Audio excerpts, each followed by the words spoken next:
Last year iPhones को महंगा करने के चक्कर में फ्लिपकार्ट को जो गाली पड़ी है वो लगता है कि काम कर चुकी है। एंड इस बार जो फ्लिपकार्ट पे आईफोन्स के ऑफर आए हैं वो और भी ज्यादा बड़े और भी ज्यादा बेटर आए हैं। एंड आज इस वीडियो में बात करने वाला हूँ ऐसे कौन से 5 आईफोन्स हैं जो कि आपको बिग बिलियन डे और अमेजोन के ग्रेट इंडियन फेस्टिवल में लेने चाहिए, एंड कौन से आईफोन्स हैं जो कि आपको कंप्लीटली अवॉइड कर देने चाहिए। तो सबसे पहले बात करते हैं आईफोन 13 की।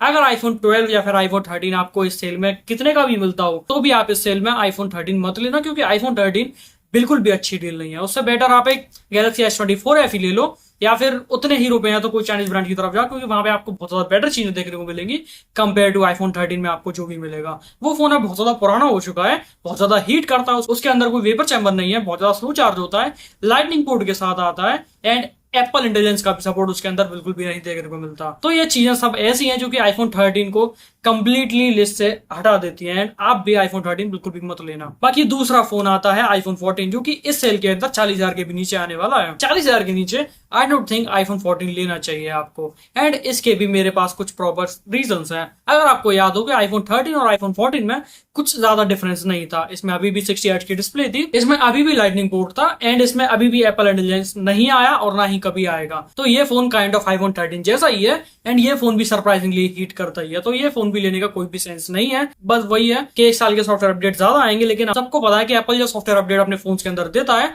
तो वो फोन को और ज्यादा बेकार कर देता है, एंड उनके फोन्स फिर नई सीरीज आने के बाद अच्छे से नहीं चलते हैं। एंड आईफोन 14 के बाद तो अभी 3 सीरीज आ चुकी हैं, तो डेफिनेटली आप सोच ही सकते हैं कि कितना बेकार आईफोन 14 का एक्सपीरियंस रहा होगा। एंड अगर आप में से कोई देख रहा है एंड आप आईफोन 14 चला रहे हो तो आप मेरे को कमेंट्स में बताओ कि ये फोन अगर हीट करता है या फिर नहीं होता, ताकि दूसरे यूजर्स की भी हेल्प हो जाए कि आईफोन 14 लेना चाहिए या फिर नहीं लेना चाहिए। एंड अगर आप आईफोन 14 लेने वाले थे एंड आप बजट को इंक्रीज नहीं कर सकते एंड आप एक फ्लैगशिप एक्सपीरियंस ही चाहते हैं, तो मुझे लगता है कि गैलेक्सी S24 एक बहुत ज्यादा अच्छी डील हो सकती है कंपेयर टू आईफोन 14 जो कि अभी बहुत ज्यादा पुराना हो चुका है। And I think Galaxy S24 का कैमरा उससे बेटर है, क्योंकि उसके अंदर एक प्रॉपर टेलीफोटो सेंसर भी देखने को मिलता है, एंड स्नैपड्रैगन का 8 Gen 3 प्रोसेसर के साथ भी आने वाला है। तो डेफिनेटली वो एक बहुत ज्यादा बेटर डील है कंपेयर टू आईफोन 14 जो कि 60 हर्ट्ज के डिस्प्ले के साथ आता है, लाइटिंग पोर्ट के साथ आता है, बेकार बैटरी के साथ आता है, एंड हीटिंग इश्यूज के भी साथ आता है। अब इससे एक चीज तो क्लियर हो चुकी है कि 40,000 के आसपास अगर आप एक आईफोन लेना चाहते हो तो 40,000 और 40,000 से नीचे वाले आईफोन्स आपको बिल्कुल भी नहीं लेने। वो बस एक स्टील डील की तरह रखे गए हैं, बट एक्चुअली में उनका रियल लाइफ में इतना सेंस नहीं है। एंड अब बात करते हैं कि आईफोन 16 आपको लेना चाहिए या फिर नहीं लेना चाहिए। आईफोन 16 इस सेल में प्रॉमिस किया जा रहा है कि 53,000 के आसपास मिलने वाला है, एंड 53,000 का आई थिंक कि आईफोन 16 एक बहुत अच्छा डील हो सकती है, क्योंकि इसके अंदर आपको एप्पल इंटेलिजेंस पहले से देखने को मिलता है, एक अच्छा डिजाइन देखने को मिलता है, अच्छा एल्यूमिनियम का मेटल फ्रेम देखने को मिलता है, एंड एक प्रॉपर ओवरऑल फ्लैगशिप एक्सपीरियंस देखने को मिलता है। एंड ये लास्ट जनरेशन का ये आईफोन है, तो डेफिनेटली इसकी परफॉर्मेंस भी बहुत ज्यादा अच्छी होने वाली है, एंड उस चीज पे मैं बिल्कुल भी डाउट नहीं करता हूँ। एंड अभी आप सोच रहे होंगे कि आईफोन 17 भी आ चुका है, तो आईफोन 17 आपको लेना चाहिए या फिर नहीं लेना चाहिए। तो आईफोन 17 अभी के टाइम पे कंप्लीटली अवॉइड करो, एंड उसका कोई भी सेंस नहीं है, एंड उसको मैं आगे बताऊंगा क्यों। बट हाँ, आईफोन 16 के बारे में अगर मैं बोलूं तो आईफोन 16 आप ले सकते हो, एंड आईफोन 16 एक बहुत ज्यादा अच्छी डील हो सकती है इस बिग बिलियन डेज के अंदर। एंड अगर आपके पास फ्लिपकार्ट एक्सेस का कार्ड है तो फिर तो ये फोन 48,000 के आसपास ही देखने को मिल जाता है, जो कि और ज्यादा अच्छी डील हो जाती है कंपेयर टू दूसरे जो आईफोन मैंने अभी लिस्ट में बताए उनसे देखा जाए तो। अब बात करते हैं कि आईफोन 17 लेना चाहिए या फिर आईफोन 16 प्रो और प्रो मैक्स की डील जो हमें देखने को मिल रही है हमें वो लेनी चाहिए। तो सबसे पहले एक चीज मैं क्लियर करना चाहूंगा कि आईफोन 17 जब लॉन्च होगा एंड उसकी लॉन्च प्राइस 83,000 रुपए की है, विच मीन्स आईफोन 16 प्रो जिस प्राइस पे आने वाला है बिग बिलियन डेज के अंदर, विच मीन 70,000 की आने वाली है, एंड 70,000 से भी 13,000 रुपए वहां पे ऊपर है। वहां पे आपको स्टोरेज ज्यादा देखने को मिलती है, ये चीज में कोई बात शक नहीं है।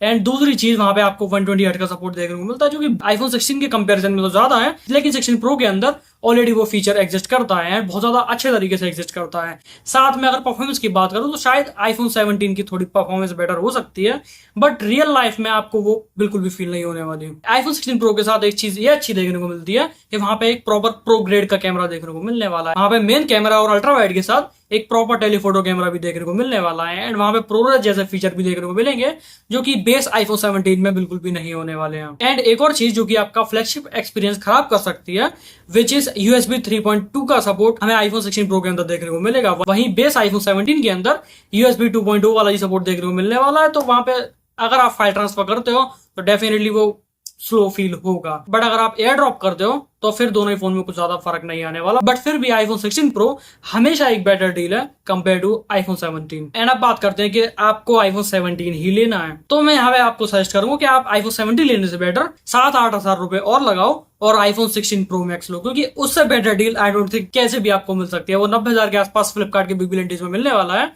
एंड उससे बेटर डील हो ही नहीं सकती, क्योंकि 1 लाख के नीचे अभी तक तो आईफोन 16 प्रो भी नहीं देखने को मिलता था। एंड अब आपको 1 लाख के नीचे 90,000 का आईफोन 16 प्रो मैक्स मिलने वाला है, जिसका मतलब यह है कि सबसे बेटर डील आई थिंक यही है, एटलीस्ट 16 प्रो और 16 प्रो मैक्स। इसके नीचे अगर आप कोई भी आईफोन लेने वाले हो 15 14 जो भी है, वो अब लेने लायक कोई भी सेंस नहीं है। उनसे बेटर आप एक एंड्रॉइड फोन्स के ऊपर जाओ एंड वहां पे आपको शायद बेटर डील मिलेगी। अगर आप सैमसंग के ऊपर जाते हैं या फिर शायद गूगल की तरफ जाते हैं तो वहां पे आपको कई ज्यादा बेटर डील मिलेगी कंपेयर टू ये 14 13 जो भी आईफोन है, इनका कोई सेंस नहीं है। बाकी मैंने जो रिकमेंडेशन दी आप उसके बारे में क्या सोचते हो मेरे कमेंट्स में बताओ। बाकी मिलते हैं नेक्स्ट वीडियो, तब तक के लिए साइनिंग आउट।